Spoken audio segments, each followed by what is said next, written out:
ಈಗ ಮುಂಬೈ ಬಹಳ dangerous team play ಆಫಲ್ಲಿ. ಈಗ ಪಂಜಾಬ್ ಮೇಲೂ ನೋಡಬೇಕು, ನಾಳೆ ಆಡ್ತಾರೆ.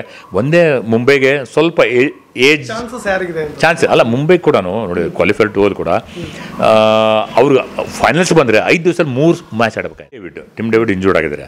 ಅವ್ರು ಬಂದರೆ ಖಂಡಿತವಾಗಿ ಸ್ವಲ್ಪ ಬೌಲಿಂಗಲ್ಲಿ ವೀಕ್ ಆಗ್ಬೋದು. ಲಿವಿಂಗ್ ಸ್ಟೋನ್ ತೆಗೆದುಕೊಳ್ಳೇಬೇಕಾಗುತ್ತೆ, ಅಂದರೆ ಹೊರಗಡೆ ಹಾಕಬೇಕಾಗುತ್ತೆ. ಬಂದರೆ ಸಾಕು. ಅಂದರೆ ಯಾವ ಫಾರ್ಮಲ್ಲಿ ಇದ್ದಾರೆ ಅಂತಂದರೆ just back of the length bowling ಹೊಡೆಯೋದು ಕಷ್ಟ. ಅವ್ರಿಗೆ ಒತ್ತಡ ಹೇರ್ತಾರೆ. ಅವ್ರು ಒತ್ತಡ ಹೇರಿದ್ರಿಂದ ಅವ್ರಿಗೂ ವಿಕೆಟ್ ಸಿಗ್ತವೆ, ಬ್ಯಾಟ್ಸ್ಮನ್ ಮಿಕ್ಕಿದ್ರಿಗೂ ವಿಕೆಟ್ ಕೊಡ್ತಾರೆ. ನೋಡಿದ್ವಲ್ಲ, ಬೀಸ್ ಔಟ್ ಆದರು. ಸ್ನೇಹಿತರೆ ನಮಸ್ಕಾರ, ನಾನು ನಿಮ್ಮ ರಾಕೇಶ್ ಆರುಂಡಿ. RCB ಫ್ಯಾನ್ಸ್ಗಳಿಗಂತೂ ಈಗ ಹಬ್ಬ. ಎಲ್ಲ ಕ್ಷಣಕ್ಕೂ ಕೂಡ ಕುತೂಹಲವನ್ನು ಮೂಡಿಸ್ತಕ್ಕಂಥದ್ದು. ಇನ್ನೇನು ಕೆಲವೇ ಹೆಜ್ಜೆಗಳು ಅಂತ ಹೇಳ್ಬೋದು. ಈಗಾಗಲೇ ಫೈನಲ್ಗೆ ಹೋಗಿಬಿಟ್ಟಿದ್ದಾರೆ. ಅಭಿಮಾನಿಗಳಂತೂ ಭಾಳಷ್ಟು ಕುತೂಹಲದಿಂದ ನೋಡ್ತಾ ಇದ್ದಾರೆ. ಕ್ರಿಕೆಟ್ ಅಭಿಮಾನಿಗಳಿಗಂತೂ RCB ಫಿನಾಲೆಗೆ ಹೋಗಿರೋದಿದೆಯಲ್ಲ, ಅದನ್ನು ಮರಿಲಿಕ್ಕೂ ಸಾಧ್ಯವಿಲ್ಲ. ಅವರು ಅದು ಯಾವ ರೀತಿಯಾಗಿದ್ದಾರೆ ಅಂದರೆ, ಇನ್ನೇನು ಗೆದ್ದು ಬಿಟ್ಟರೆ ಅದು ಒಂದು ದೊಡ್ಡ ಉತ್ಸವ ಮಾಡಲಿಕ್ಕೂ ಕೂಡ ರೆಡಿ ಆಗಿಬಿಟ್ಟಿದ್ದಾರೆ. ಇವತ್ತು ನಮ್ಮ ಜೊತೆಗೆ ಕ್ರಿಕೆಟ್ ಅನಲಿಸ್ಟ್ ಆಗಿರ್ತಕ್ಕಂಥ, ಕಮೆಂಟ್ರೇಟರ್ ಆಗಿರ್ತಕ್ಕಂಥ, ಜೊತೆಗೆ ಫಾರ್ಮರ್ ಕ್ರಿಕೆಟರ್ ಆಗಿರ್ತಕ್ಕಂಥ, ಜೊತೆಗೆ ಕ್ರಿಕೆಟ್ ವಿಶ್ಲೇಷಕರು ಕೂಡ ಅವರ ಧ್ವನಿಯಲ್ಲಿ ನಮ್ಮ RCB ಫಿನಾಲೆ ಹೋಗಿರೋದು, ಜೊತೆಗೆ ಫೈನಲ್ RCB ಪಕ್ಕಾ ಟ್ರೋಫಿ ಹೊಡೆಯುತ್ತಾ ಹೇಗೆ ಪ್ರೆಡಿಕ್ಷನ್ ಮಾಡ್ಕೊಂಡು ಬರ್ತಾರೆ, ಒಂದಿಷ್ಟು ಪ್ರಶ್ನೆಗಳನ್ನು ಕೇಳೋಣ. ಸರ್, ಆರಂಭದಲ್ಲಿ ನಾನು ಹೇಳಿದೆ RCB ಈ ಬಾರಿ ಫೈನಲ್ಗೆ ಹೋಗಿರೋದು ಅಂತೂ ಅವ್ರ ಅಭಿಮಾನಿಗಳಿಗೆ ಹಬ್ಬ ಅಂತ. ನೀವು ಹೇಗೆ ನೋಡ್ತಾ ಇದ್ದೀರಿ ಸರ್ RCB ಫೈನಲ್ಗೆ ಹೋಗಿ? ಅಲ್ಲ, RCB ಮೊದಲಿಂದನೂ ಹೇಳೋದಾದರೆ ಇಷ್ಟು ವರ್ಷ ಏನು ನೋಡ್ತಾ ಇದೀವಲ್ಲ ನಾವು, RCB ಫಸ್ಟ್ ಮ್ಯಾಚ್ ಕೂಡ ನೋಡಿದ್ದೇನೆ, ಸ್ಟೇಡಿಯಮಲ್ಲೇ ಇದ್ದೆ ನಾನು. KKR ಮೇಲೆ ಯಾವ ರೀತಿಯಾಗಿ ಸೋತು ಅಂತ ಹೇಳಿಬಿಟ್ಟು. ಆದರೆ ಅಂಥ ಬಿಗಿನಿಂಗ್, IPL ಬಿಗಿನಿಂಗ್, ನೀವೂ ಚಿಕ್ಕವರಿದ್ದೀರ, ಅವಾಗ ನೋಡಿಲ್ಲ ನೀವು. ಅದ್ಭುತವಾದ ಬಿಗಿನಿಂಗ್ ಆಯ್ತದು. ಬಿಗಿನಿಂಗ್ ಅಂತೂ ಅದರ ಮಲ್ಯ ಅವರು ಗೊತ್ತಾಯಿದೆ ಯಾವ ರೀತಿಯಾಗಿ ಅದ್ದೂರಿಯಾಗಿ ಮಾಡ್ತಾರಂತ. ಎಲ್ಲೆಲ್ಲೂ ಎಲ್ಲರನ್ನ ಕರೆಸಿದ್ರು ಅವ್ರನ್ನ. ಆಮೇಲೆ ಆವಾಗ ದುರದೃಷ್ಟವಶಾತ್ ಆ ಮ್ಯಾಚ್ ಸೋತ್ವಿ, ಭಾಳ ಹೀನಾಯವಾಗಿ ಸೋತ್ವಿ. ಅದನ್ನು ನೆನ್ಪಿಟ್ಕೊಂಡ್ರೆ ನಂತರ ಆ ರೀತಿಯ ಒಂದು ವಾತಾವರಣ ಕ್ರಿಯೇಟ್ ಆಗೇ ಇಲ್ಲ IPL ಅಲ್ಲಿ. ಅಷ್ಟು ಬೃಹತ್ ಒಂಥರ ಇದಿತ್ತದು. ಆವಾಗಿಂದ ಇವಾಗ ನೋಡ್ಕೊಂಡ್ಬಂದರೆ ಯಾವಾಗಲೂ ಬ್ಯಾಟಿಂಗ್ ಸ್ಟ್ರೆಂತ್ ಇದ್ದೇ ಇದೆ. ಕೊಹ್ಲಿ ಅವ್ರಿಗಿನ್ನು 2008 ಬಂದರಲ್ಲ, ಅಲ್ಲಿ ಕೊಹ್ಲಿ ಹೆಂಗೆ ಬಂದರೂ ಗೊತ್ತು ಎಲ್ಲರಿಗೂ. ಹೆಂಗೆ ಬಂದರು, 2008 ಅಂಡರ್ 19 ವರ್ಲ್ಡ್ ಕಪ್ ಮಲೇಷ್ಯಾದಲ್ಲಾಯಿತು, ಗೆದ್ದರು. ಆವಾಗ IPL ಶುರು ಆಗೋದಿತ್ತು. ಆವಾಗಿನ್ನೂ governing council IPL Lalit Modi ಅವರು ಏನು ಹೇಳಿದ್ರು ಅಂದರೆ, ಈ ಹುಡುಗರನ್ನ ಸೇರಿಸ್ಕೊಳ್ಳೋಣ, ಆದರೆ ಆಕ್ಷನಲ್ಲಿ ಬೇಡ. ಅದು ದೊಡ್ಡ ಕಥೆನೇ ಇದೆ, ಕೊಹ್ಲಿ ಅವ್ರು ಹೆಂಗೆ ಬಂದ್ರು ಅಂತ ಹೇಳ್ಬಿಟ್ಟು. ಆಕ್ಷನಲ್ಲಿ ಬೇಡ, ಈಗ ಡ್ರಾಫ್ಟ್ ಅಂತ ಮಾಡ್ತೀವಿ ಅಂತ ಹೇಳಿದ್ರು. 16 ಜನ ಇದ್ದರು ಟೀಮಲ್ಲಿ. ಆ ಟೀಮಲ್ಲಿ 16 ಜನ ಒಂದು ಲಿಸ್ಟ್ ಮಾಡಿದರು, 1 2 3 4 ಅಂತ 16ವರೆಗೂ ಮಾಡಿದರು. ಆಮೇಲೆ ಫ್ರಾಂಚೈಸಿಗಳಿಗೆ ನೀವು ಇಷ್ಟು ಅಮೌಂಟ್ ಅಷ್ಟೇ ಕೊಡೋದು, ಇವ್ರಿಗೆ ಹೆಚ್ಚಿಗೆ ದುಡ್ಡು ಕೊಡೋದು ಬೇಡ, ಆದರೆ ನೀವು ಅವ್ರನ್ನ ಇಬ್ಬಿಬ್ಬರನ್ನ ಪ್ಲೇಯರ್ ತೊಳ್ಬೋದು. ಚೂಸ್ ಮಾಡಿದ್ವಿ, ಯಾರು ನಂಬರ್ 1 ಚೂಸ್ ಮಾಡಿದರೆ ನೀವು 16 ತೊಳ್ಬೇಕು. ಯಾಕಂದ್ರೆ ನಂಬರ್ 1 ಚೂಸ್ ಮಾಡಿದ್ರೆ ನೀವು 2 ಚೂಸ್ ಮಾಡಿದರೆ 14 ತೊಳ್ಬೇಕು. ಹಂಗಿತ್ತದು.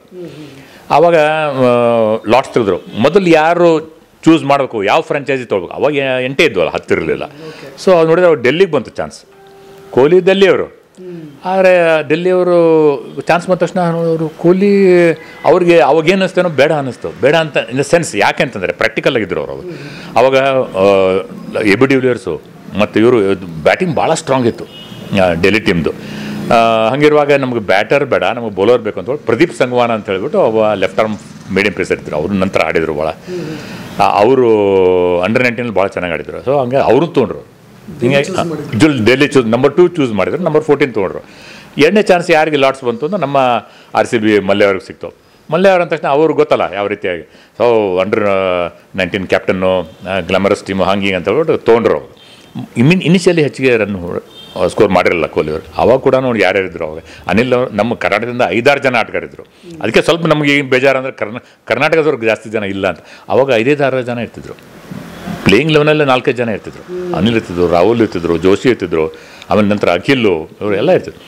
ಸೊ ಈಗಿರುವಾಗ ಬ್ಯಾಟಿಂಗ್ ಯಾವಾಗಲೂ ಸ್ಟ್ರಾಂಗ್ ಇತ್ತು. ಬೌಲಿಂಗಲ್ಲಿ ಸ್ವಲ್ಪ ವೀಕ್ನೆಸ್ ಇದ್ದೇ ಇತ್ತು.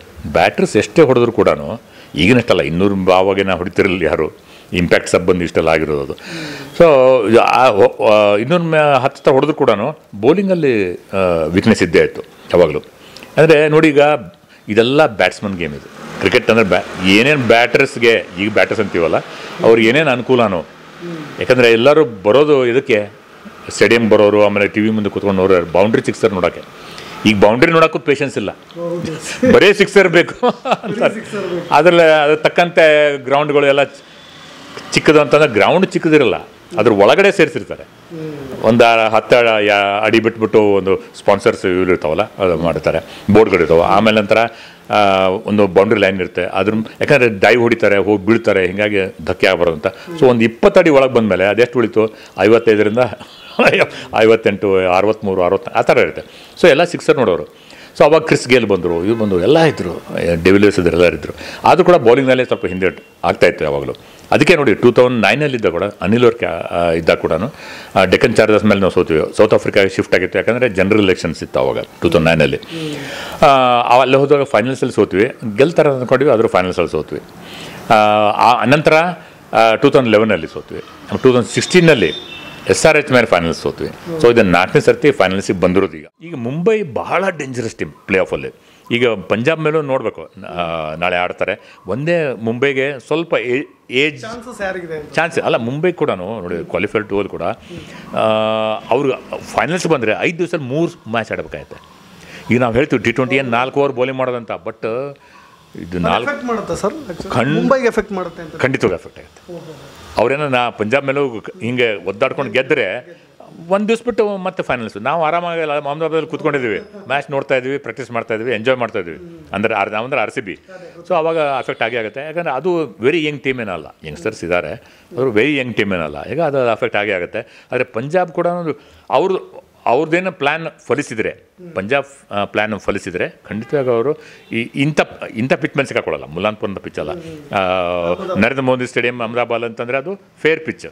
ಇಬ್ಬರಿಗೂ ಒಂದು 180-190 ಟೀಮ್, ಜಾಸ್ತಿನೂ ಅಲ್ಲ ಕಡಿಮೆನೂ ಅಲ್ಲ, ಒಂಥರ ಬ್ಯಾಟಿಂಗ್ ಮಾಡ್ಬೋದು. ಅಂದರೆ ಅನ್ಪ್ಲೇಬಲ್ ಇರೋಲ್ಲ, ಹೆಚ್ಚಿಗೆ ಟರ್ನ್ ಆಗಲಿ, ಹೆಚ್ಚಿಗೆ ಸ್ವಿಂಗ್ ಆಗಲಿ, ಯಾವ ರೀತಿ ಸಿಗ್ತೈತೆ ಆ ಥರ ಸಿಗೋಲ್ಲ. ಅದಕ್ಕೆ ಅದ್ರ ಮುಂಬೈ ಎಕ್ಸ್ಪೀರಿಯನ್ಸಿಂದ ಗೆದ್ದರು ಕೂಡ ಫೈನಲ್ಸಿಗೆ ಬಂದರು, ಸ್ವಲ್ಪ ಟಯರ್ಡ್ ಆಗಿರ್ತಾರೆ ಖಂಡಿತವಾಗಿ. ಒಂದೇ ಅಂದರೆ ಅಲ್ಲೇ ಅಹಮದಾಬಾದಲ್ಲಿ ಆಡ್ತಾ ಇದ್ದಾರೆ, ಕ್ವಾಲಿಫೈರ್ ಟು ಅಹಮದಾಬಾದಲ್ಲೇ ಫೈನಲ್ಸ್ ಆಡ್ಬೇಕಾಗತ್ತೆ. ಆದರೆ ನಮಗೆ ಏನಂದರೆ ಮುಂಬೈ ಬರಬಾರ್ದು, ಯಾಕಂದರೆ ಬುಡ್ಮೇಲೆ ಮಾಡುವಂಥ ಟೀಮ್ ಅದು. ಅಂದರೆ ಇಂಥ ಮ್ಯಾಚ್ ವಿನ್ನರ್ಸ್ ಇರುವಂಥ ಟೀಮ್ ಅದು. ಬರಲಿಕ್ಕೆ ನಮಗೆ ಒಳ್ಳೆಯದು, RCBಗೆ ಒಳ್ಳೆಯದು ಅಂತ ಹೇಳ್ತೀನಿ. ಆದರೂ RCB ಇಸ್ ರೆಡಿ.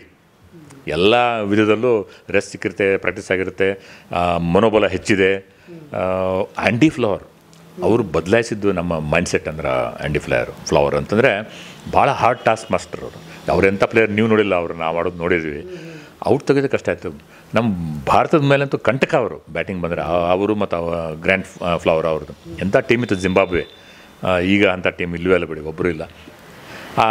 ಅವರು ಭಾಳ ಹಾರ್ಡ್ ಟಾಸ್ಕ್ ಮಾಸ್ಟರು. ಅವರು ಯಾವ ಥರ ಡ್ರಿಲ್ ಮಾಡ್ತಾರೆ ಪ್ಲೇಯರ್ಸ್ಗೆ. ಆಮೇಲೆ ಇನ್ನೊಂದೇನೆಂದರೆ ರಾಕೇಶ್, ಈಗ ಟೆಕ್ನಾಲಜಿ ಎಷ್ಟು ಬೆಳೆದಿದೆ ಅಂತಂದರೆ ಇಷ್ಟು ವರ್ಷಗಳಲ್ಲಿ ಪ್ರತಿ ವರ್ಷವೂ ಬೆಳೀತಾನೆ ಇರುತ್ತೆ. ಡಿಜಿಟಲ್ ಕ್ರಾಂತಿ ನೀವು ಕಳೆದ 10 ವರ್ಷ ನೋಡಿರ್ತೀರ. ಆದರೆ ಇಲ್ಲಿ ಅನಾಲಿಟಿಕ್ಸ್ ಭಾಳ ಇಂಪಾರ್ಟೆಂಟ್. ಇಲ್ಲಿ ಈಗ ನಾವು ಯಾವಾಗ ಕೊಹ್ಲಿ 9 ವರ್ಷ ಆದರೂ ನಾ ಗೆಲ್ಲೆಲ್ಲ ಬೇಡ ಅಂದರು, ಫ್ರೀಯಾಗಿ ಮೈಂಡಲ್ಲಿ ಆಡ್ತೀವಿ ಅಂತಂದರು. ನಂತರ ಮತ್ತು ಈಗ ರಜತ್ ಪಾಟಿದಾರ್, ಫ್ಯಾಬ್ ಡುಪ್ಲೆಸಿ ಬಂದರು, ಅವರು ಚೆನ್ನಾಗೇ ಮಾಡಿದರು. ಬ್ಯಾಟಿಂಗ್ ಫಾರ್ಮ್ ಇಲ್ಲ ಅಷ್ಟೇ ಈಗ ಅವ್ರಿಗೆ. ಆಮೇಲೆ ರಜತ್ ಪಾಟಿದಾರ್ಗೆ ಮಾಡಿದಾಗ ಎಲ್ಲರೂ ಹುಬ್ಬೇರಿಸಿದರು, ಏನು ಇವರು ರಜತ್ ಪಾಟಿದಾರ್ ಟೀಮಿಗೆ ಹೆಂಗೆ ಬಂದವರು, ಅದು ಒಂದು ದೊಡ್ಡ ಕಥೆನೇ. 3-4 ವರ್ಷ ಹಿಂದೆ ರಜತ್ ಪಾಟಿದಾರ್ ಅವ್ರಿಗೆ ಆಕ್ಷನಲ್ಲಿ ಅನ್ಸೋಲ್ಡ್. ಆವಾಗ ಲವ್ನೀತ್ ಸುಸೋಡಿಯಾ ಅಂತ ನಮ್ಮ ಕರ್ನಾಟಕದ ಯಂಗ್ಸ್ಟರ್ ವಿಕೆಟ್ ಕೀಪರ್ ಬ್ಯಾಟರ್, ಅವ್ರಿಗೆ ಲಾಸ್ಟ್ ಮೊಮೆಂಟು ಅವ್ರನ್ನ ತೊಗೊಂಡ್ಬಿಟ್ಟಿದ್ರು RCB. ಅವರು ಇಂಜುರಿ ಆಯಿತು, ಇಂಜುರಿ ರಿಪ್ಲೇಸ್ಮೆಂಟ್ ಅಂತ ಪಾಟಿದಾರ್ ತೆಗೆದುಕೊಂಡ್ರು. ಆಮೇಲೆ ನೋಡಿ ಈಗ 3-4ನೇ ವರ್ಷದಲ್ಲಿ ಅವ್ರು ಕ್ಯಾಪ್ಟನ್ ಆಗಿದ್ದಾರೆ.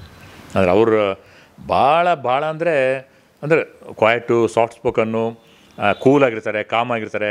ಕ್ಯಾಪ್ಟನ್ ಕೂಲ್ ಧೋನಿ ಥರ ತಿಳ್ಕೊಳ್ಳಿ. ಆಮೇಲೆ ಅವ್ರಿಗೆ ಹೆಲ್ಪ್ ಬೇಕಂದರೆ ಆ್ಯಂಡಿ ಫ್ಲವರ್ ಇದ್ದಾರೆ, ಕೋಚ್ ಇದ್ದಾರೆ, ಕೊಹ್ಲಿಯವ್ರಿಗೂ ಅವ್ರು ಕೇಳ್ಬೋದು. ಕಾಣಿಸಲ್ಲ, ಯಾವಾಗಲೂ ನಗ್ತಾ ಇರ್ತಾರೆ. ಅಂದರೆ ಅವ್ರು ಇಂಜೋರ್ಡ್ ಆಗಿದ್ದಾರಲ್ಲ. ಜಿತೇಶ್ ಶರ್ಮಾ ಅವ್ರಿಗೂ ಡಿಫ್ರೆನ್ಸ್ ಏನದೆ. ಜಿತೇಶ್ ಶರ್ಮಾ ಸ್ವಲ್ಪ ಅವರು ಪ್ಯಾನಿಕ್ ಆದರು LSG ಮೇಲೆ ಕೂಡ ಅವ್ರು ರನ್ ಹೊಡೆಯುವಾಗ. ಯಾಕಂತಂದರೆ ಆವಾಗ ನೋಡಿ ಕೃಣಾಲ್ ಪಾಂಡ್ಯಾಗೆ ಸರಿಯಾಗಿ ಯೂಸ್ ಮಾಡಿಲ್ಲ. ಬರೀ 2 ಓವರ್ಗೆ 14 ರನ್ ನೀಡಿದ್ರು, ಅವರು ಯೂಸ್ ಮಾಡಿಲ್ಲ.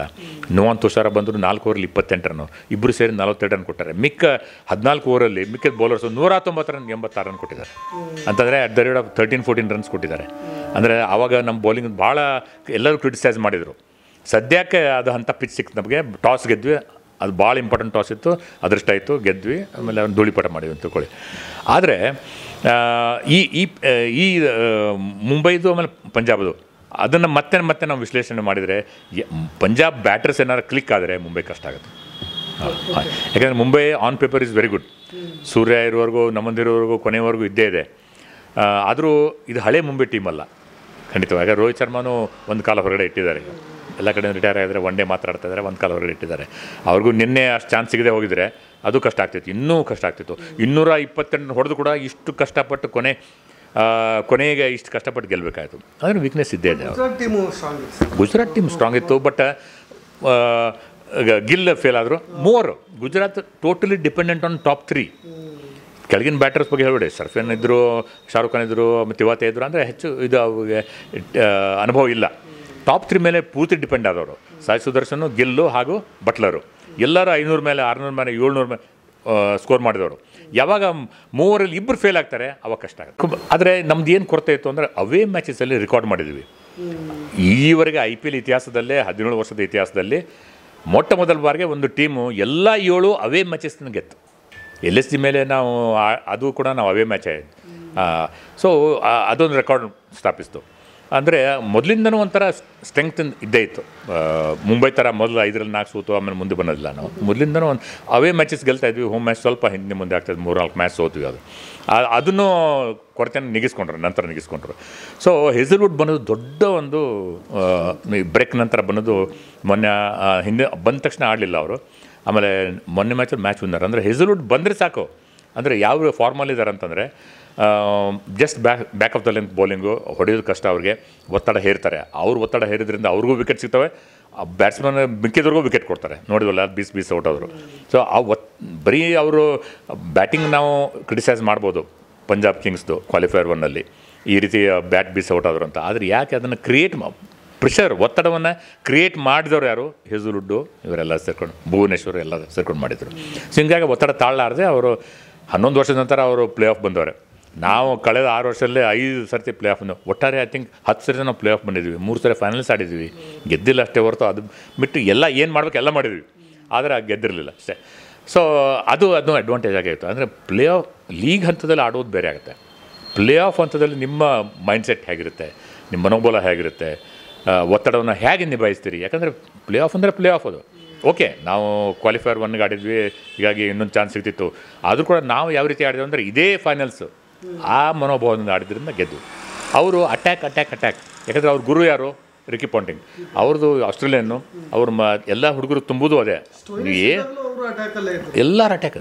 ಅಂದ್ರೆ ನೋಡಿ, ಅಟ್ಯಾಕ್ ಮಾಡೋದು ನಿಮ್ಮ ಧರ್ಮ. ಆ ಥರ ನೋಡೋಣ, ಚಾನ್ಸ್ ನೋಡೋಣ ಅಂತ ಅದೇ ಥರ ಆಡೇ ಗೆದ್ದಿದ್ದಾರೆ. ಬಟ್ ಅದು ಇಂಥ ಪಿಚ್ ಮೇಲೆ ಹೆಲ್ಪ್ಫುಲ್ ಪಿಚ್ ವೇಗದ ಬೌಲರ್ಗಾಗಲಿ ಸ್ಪಿನ್ನರ್ಸ್ಗಾಗಲಿ. ಯಾಕಂದರೆ ಅದು ಮುಲನ್ಪುರ್ ಪಿಚ್ ಅಂದರೆ ಅದು ಯಾವ ಥರ ಪಿಚ್ ಅಂದರೆ ಲೋಕಲ್ ಸಾಯಿಲ್ ಪಿಚ್. ಅದು ನೋಡಿ, ನಮ್ಮ KCಯಲ್ಲಿ ಏನಂದರೆ ಮಂಡ್ಯ ಬ್ಲ್ಯಾಕ್ ಸಾಯಿಲ್ 2 ಥರ ಇರ್ತವೆ ಪಿಚ್ಗಳು. ಬ್ಲ್ಯಾಕ್ ಸಾಯಿಲ್ ಹಾಗೂ ಮುಂಬೈ ರೆಡ್ ಸಾಯಿಲ್ ಅಂತ ಇರುತ್ತೆ. ರೆಡ್ಡಲ್ಲಿ ಆ್ಯಕ್ಚುಲಿ ಬ್ರೌನೇ, ಅದು ಠಾಣೆ ಹತ್ರ ಸಿಗುತ್ತೆ.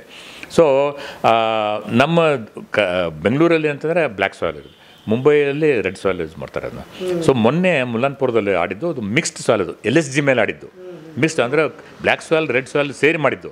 ಬಟ್ ಆದರೆ ಇದು ಮೊನ್ನೆ ಆಡಿದ್ದಂತಂದರೆ ಅದು ಅದು ಲಕ್ನೋಲ್ಲಿ ಆಡಿದ್ದು ಮಿಕ್ಸ್ ಸಾಯಿಲ್. ಇಲ್ಲಿ ಆಡಿದ್ದು ಮುಲ್ಲಾನ್ಪುರಲ್ಲಿ ಆಡಿದ್ದಂತಂದರೆ ಸ್ವಲ್ಪ ಅದು ಲೋಕಲ್ ಸಾಯಿಲ್ ಯೂಸ್ ಮಾಡ್ತಾಯಿದ್ದಾರೆ. ಹೀಗಾಗಿ ಬೈಂಡ್ ಆಗೋದಿಲ್ಲ.